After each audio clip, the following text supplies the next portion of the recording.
নমস্কার দর্শক বন্ধুরা, মুক্তি চ্যানেলে আপনাদের সবাইকে স্বাগত জানাই। আজকের ভিডিওতে আমরা এমন একটি বিষয় নিয়ে আলোচনা করব যা বর্তমানে সারা দেশে আলোচনার কেন্দ্রবিন্দুতে রয়েছে।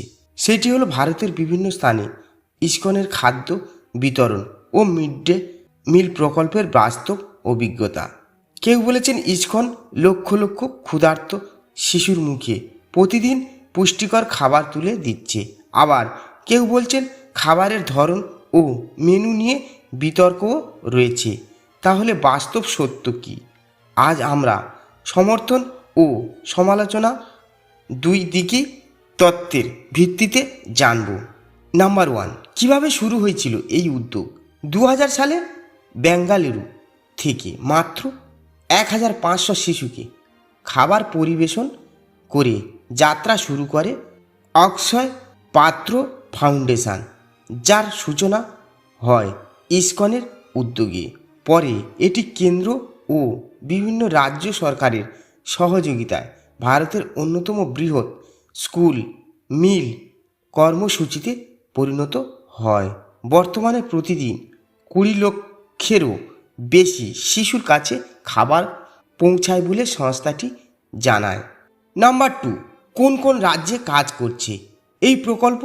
কর্ণাটক, উত্তরপ্রদেশ, রাজস্থান, গুজরাট, উড়িষ্যা, অন্ধ্রপ্রদেশ, তেলেঙ্গানা, আসাম, মহারাষ্ট্র একাধিক রাজ্যে পরিচালিত হয়েছে বা হচ্ছে। বিভিন্ন স্থানে আধুনিক কেন্দ্রীয় রান্নাঘর থেকে হাজার হাজার স্কুলে প্রতিদিন নির্ধারিত সময়ে খাবার পৌঁছে দেওয়া হয়। নাম্বার 3, ইতিবাচক অভিজ্ঞতা। অনেক শিক্ষক, অভিভাবক ও প্রশাসনের মতে খাবারের স্বাস্থ্যবিধি বজায় রাখা হয়। আধুনিক যন্ত্রে রান্না হওয়ার মান নিয়ন্ত্রণ সহজ হয়। সময় মতো খাবার পৌঁছানোর ব্যবস্থা রয়েছে। দরিদ্র পরিবারের শিশুদের নিয়মিত পুষ্টিকর খাবার পেতে সুবিধা রয়েছে।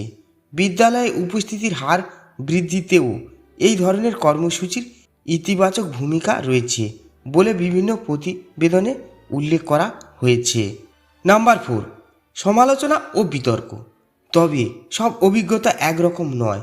কর্ণাটকে অতীতে অভিযোগ ওঠে যে ইসকন সংযুক্ত রান্নাঘরের খাবারে পেঁয়াজ ও রসুন ব্যবহার না করায় অনেক শিশু স্বাদের সঙ্গে পরিচিতি না হওয়ায় খাবার কম খাচ্ছিল। সমালোচকদের অভিযোগ ছিল সরকারি মিড ডে মিলে ধর্মীয় খাদ্যনীতির প্রভাব থাকা উচিত নয়।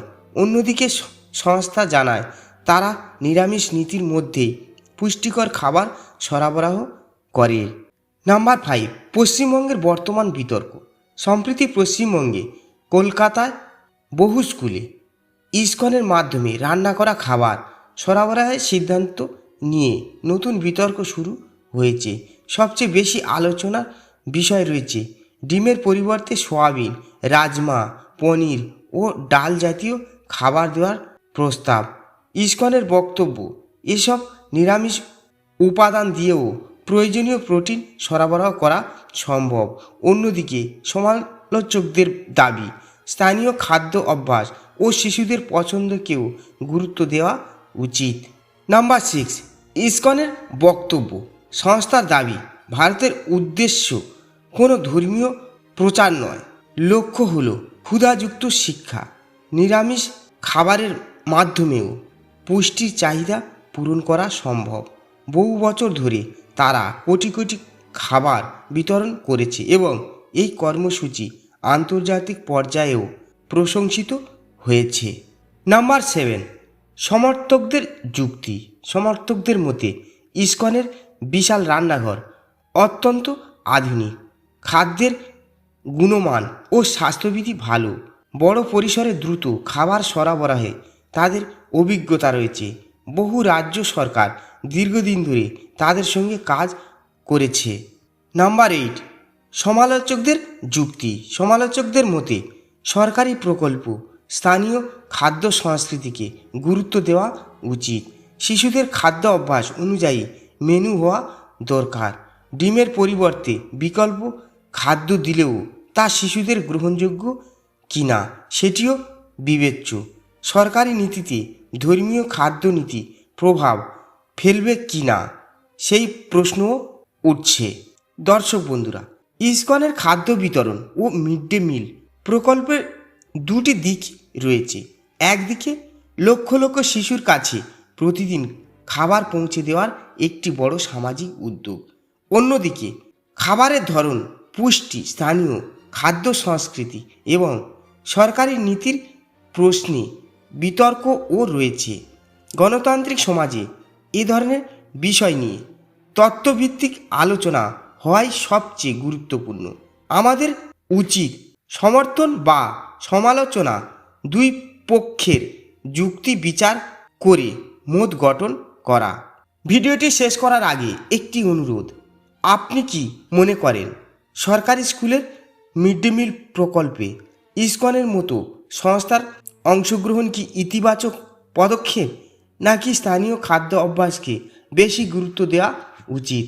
আপনার মতামত অবশ্যই কমেন্টে লিখুন। ভিডিওটি ভালো লাগলে লাইক করুন, বন্ধুদের সঙ্গে শেয়ার করুন এবং মুক্তি চ্যানেলটি সাবস্ক্রাইব করে পাশে থাকা বেল আইকনটি চাপুন। হরে কৃষ্ণ, রাধে রাধে, ধন্যবাদ।